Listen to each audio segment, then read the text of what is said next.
Hello friends, welcome back to my channel Aadi cultural world. Kanha ji के सभी भक्तों को मेरी तरफ से राधे कृष्णा। तो देखिए फ्रेंड्स, आज हम कान्हा जी के लिए ये बहुत ही खूबसूरत सी new design winter special cap बनाएंगे। साथ ही साथ हमने इस कैप में दो चोटी भी बनाई है जो कि बहुत ही ज़्यादा क्यूट लग रही है। तो सबसे पहले मैं कान्हा जी को ये कैप पहना कर दिखाती हूँ।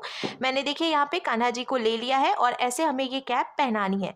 कैप के साथ ही साथ दोनों तरफ से ये चोटी ऐसे आगे की तरफ आएगी। तो देखिए फ्रेंड्स, मैंने कान्हा जी को ये सुंदर सी कैप पहनाई है और आप देख सकते हैं हमारे कान्हा जी इस कैप को पहनकर कितने अच्छे लग रहे हैं। इसका लुक बहुत अच्छा आया है और मैंने एकदम सिंपल तरीके से ये कैप बनाना और कान्हा जी को पहनाना भी बताया है। तो प्लीज वीडियो को लास्ट तक देखिएगा जिससे कि आप भी आसानी से ये कैप बनाकर कान्हा जी को पहना सकेंगे। अगर आप ड्रेस से रिलेटेड या फिर वीडियो से रिलेटेड कोई नॉलेज चाहते हैं या फिर कोई क्वेश्चन पूछना चाहते हैं तो मुझे मेरे इंस्टाग्राम पर पूछ सकते हैं। मेरा इंस्टाग्राम हैंडल है आदि कल्चरल वर्ल्ड 268। साथ ही साथ मुझे फॉलो भी करें। तो चलिए फ्रेंड्स, अब हम ये कान्हा जी की बहुत ही खूबसूरत सी new design winter special cap बनाना शुरू करते हैं। इसके पहले अगर आपने अब तक मेरे चैनल को सब्सक्राइब नहीं किया है तो प्लीज मेरे चैनल को सब्सक्राइब करिए, साथ ही साथ बेल आइकन भी प्रेस करिए जिससे मेरे आने वाली वीडियोस की नोटिफिकेशन आपको सबसे पहले मिले। कैप बनाने के लिए मैंने देखिए ये ऑरेंज कलर का ऊन ले लिया है और साथ ही साथ 11 नंबर की क्रोशिया ली है। आप 10 और 11 में से कोई भी क्रोशिया ले सकते हैं। अब इस तरीके से हमें एक लूप बनानी है और लूप के अंदर हम क्रोशिया डालेंगे, फिर क्रोशिया में उनको लेकर लूप में से निकालेंगे और खींच के इसको टाइट करेंगे। लॉक हो गया। अब 1 2 3 4 और ये 5 चेन बनाएंगे। ये देखिए जो पहली वाली चेन है इसमें क्रोशिया डालकर उनको फंसाकर निकालेंगे। 2 फंदे हो गए। इस फंदे को इसमें से निकालकर स्लिप स्टिच लगाएंगे। देखिए ये लॉक हो गया और बीच में एक होल की तरह बन गया है। अब हमें 2 चेन बनानी है, 1 और ये 2। अब हमें क्रोशिया में उनको लेना है और ये जो होल है ना इसमें क्रोशिया डालकर उनको फंसाकर निकालेंगे। 3 फंदे हुए, क्रोशिया में उनको लेकर 2 फंदों से निकालेंगे। 2 फंदे बचे तो क्रोशिया में उनको लेकर बचे हुए 2 फंदों से निकालेंगे। ये डबल क्रोशिया बन गई। फिर से क्रोशिया में उनको लेंगे, इसी चेन में क्रोशिया डालकर उनको फंसाकर निकालेंगे। 3 फंदे हुए, क्रोशिया में उनको लेकर 2 फंदों से निकालेंगे। 2 फंदे बचे तो क्रोशिया में उनको लेकर बचे हुए 2 फंदों से निकाल लेंगे। इसी तरीके से अब हमें टोटल 22 चेन्स बना के कंप्लीट कर लेनी है।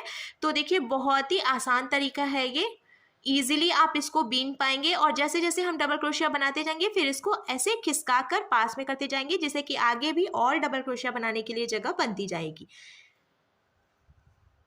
तो देखिए फ्रेंड्स, मैंने टोटल 22 डबल क्रोशिया बना के कंप्लीट कर लिया और शुरू में हमने 2 चेन भी बनाई थी तो 2 चेन को लेकर टोटल 23 डबल क्रोशिया हो गई है।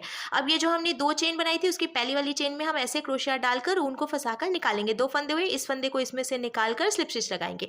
अब ये पूरा सर्कल कंप्लीट हो गया है। अब हमें 2 चेन बनानी है, 1 और ये 2। फिर इसके बाद वाली चेन में क्रोशिया डालकर उनको फंसाकर निकालेंगे। 2 फंदे हुए, क्रोशिया में उनको लेकर दोनों फंदों से निकालेंगे। फिर इसके बाद वाली चेन में भी क्रोशिया डालकर उनको फंसाकर निकालेंगे। 2 फंदे हुए, क्रोशिया में उनको लेकर दोनों फंदों से निकाल लेंगे।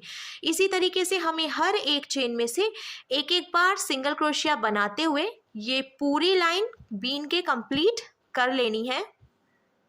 आप नोटिस करेंगे जैसे जैसे हम सिंगल क्रोशिया बनाते जाएंगे ना, कैप में थोड़ी थोड़ी सी गहराई आती जाएगी। ये देखिए ऐसे ही हम ये बीन के पूरा कंप्लीट करेंगे।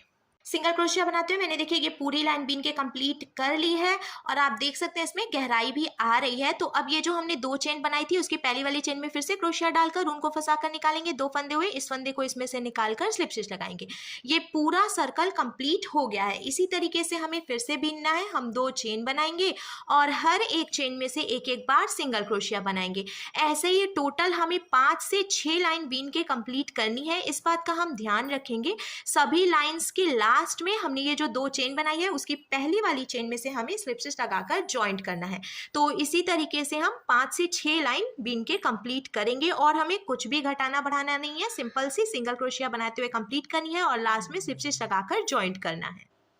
तो देखिए फ्रेंड्स, एक लाइन मैंने आपको पहले से बीन कर दिखाई थी, उसके बाद मैंने 5 लाइन और बनाई है तो अब टोटल 6 लाइन कंप्लीट हो गई है। आप अपने कान्हा जी के सिर के हिसाब से कैप की जो लंबाई है वो कम या ज़्यादा भी कर सकते हैं। अब हमें एक लाइन और बीननी है तो हम क्या करेंगे, देखिए 1 2 3 चेन बनाएंगे। एक चेन छोड़कर दूसरी चेन में क्रोशिया डालकर उनको फंसाकर निकालेंगे। 2 फंदे हुए, इस फंदे को इसमें से निकालकर स्लिप स्टिच लगाएंगे। फिर से हमें 1 2 3 चेन बनानी है और एक चेन छोड़कर दूसरी चेन में क्रोशिया डालकर उनको फंसाकर निकालना है। 2 फंदे हुए, इस फंदे को इसमें से निकालकर स्लिप स्टिच लगाना है। इसी तरीके से बीनते हुए हम पूरी लाइन कंप्लीट करेंगे। तो देखिए फ्रेंड्स, 3 चेन बनाते हुए मैंने पूरी लाइन बीन के कंप्लीट कर ली है और अब हमें 1 2 3 चेन बनानी है। ऐसे क्रोशिया में उनको डालकर उनको फंसा कर निकालेंगे। फिर से यहाँ पे स्लिप स्टिच लगा लेंगे। देखिए ये लॉक हो गया। अब हम एक चेन बनाकर इसको ढीला करेंगे। ढीला करने के बाद हमें यहाँ से एक्स्ट्रा ऊन कट करना है और कट करने के बाद देखिए कान्हा जी की कैप बनकर बिल्कुल तैयार है। और अब हम इसमें चोटी बनाएंगे। चोटी बनाने के लिए मैंने देखिए ये ब्लैक कलर का ऊन ले लिया है और इसकी यहाँ से यहाँ तक की जो टोटल लंबाई है वो मैंने 13 इंच यानी कि 13 इंच रखी है और इसको मैंने टोटल 8 बार लपेटा है। अब हम क्या करेंगे, ये देखिए ये जो हमने 3-3 चेन बनाई है ना, तो यहाँ से हम इस तरीके से ये ऊन डालेंगे और इसको निकाल लेंगे। एकदम बराबर करना है हमें। बराबर करने के बाद अब देखिए यहाँ से हम 3 भाग में इसको बांटेंगे। तो पहले नीचे से हमें कट कर लेना है क्योंकि ये आपस में जुड़ा हुआ है तो डिवाइड करने में प्रॉब्लम होगी। कट करेंगे। कट करने के बाद अब हमें 3 पीसेस में इसको डिवाइड करना है ऐसे। और डिवाइड करने के बाद अब हम चोटी की तरह गूंथेंगे। जैसे हम चोटी बनाते हैं ना, ठीक उसी तरीके से। ये देखिए ऐसे करके हम चोटी बनाते जाएंगे। कोई दिक्कत नहीं होगी, इजीली हम इसको देखिए ऐसे गूंथेंगे और बहुत ही अच्छी फिनिशिंग आई है। कोई दिक्कत नहीं हो रही है। आप जितनी भी लंबाई रखना चाहते हैं चोटी की उतनी लंबी चोटी बना सकते हैं। ये देखिए इस तरीके से चोटी बनाने के बाद अब यहाँ नीचे से हमें ये एक ऊन लेना है और ऐसे हम 2-3 बार लपेटेंगे। लपेटने के बाद फिर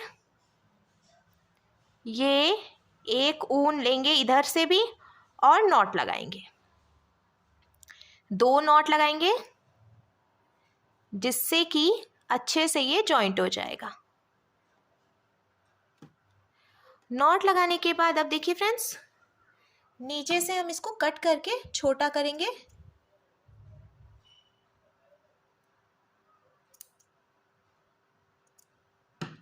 हो गया। और एक तरफ से हमने ये चोटी भी बना लिया। देखिए इसमें कितनी अच्छी फिनिशिंग आई है। सेम ऐसे ही हम ऐसे बराबर करके रखेंगे देखिए। और इसकी सिधाई में यहाँ की तरफ हम एक चोटी और इसी प्रोसेस से लगा लेंगे। दोनों तरफ से हमने देखिए चोटी भी लगा लिया और अब हमारे कान्हा जी के लिए बहुत ही सुंदर सी चोटी वाली कैप बनकर बिल्कुल तैयार है।